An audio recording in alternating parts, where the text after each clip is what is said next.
Telugu cinema పరిశ్రమలో ఇప్పుడు multistarrers మళ్లీ మొదలవుతున్నాయి.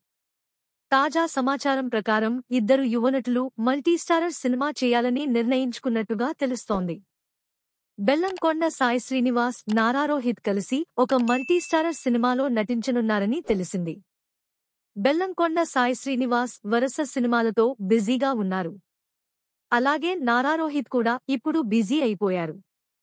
అయినా కూడా ఈ ఇద్దరికీ ఒక కథ నచ్చడంతో ఇద్దరూ కలిసి సినిమా చేయాలని నిర్ణయించుకోవటం ఒక శుభ పరిణామం అని చెప్పాలి.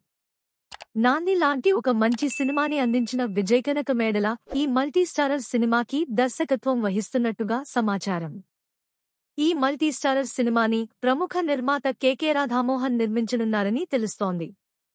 విజయ్ కనకమేడల కథని ఈ ఇద్దరి నటులకి వినిపించినప్పుడు వారిద్దరికీ ఈ కథ ఎంతగానో నచ్చి ఇద్దరూ ఈ సినిమా చేయడానికి నిర్ణయించుకున్నట్టుగా తెలుస్తోంది. విజయ్ కనకమేడల ఇంతకు ముందు అల్లరి నరేష్ కథానాయకుడిగా నాంది అనే ఒక మంచి సినిమా చేశారు. దర్శకుడిగా అతని ప్రతిభకి ఆ సినిమా ఒక మంచి నిదర్శనం. అటువంటి విజయ్ ఇప్పుడు ఈ మల్టీస్టారర్ సినిమా చేస్తున్నారు అంటే ఈ సినిమాపై అంచనాలు పెద్దగా ఉన్నాయని అంటున్నారు.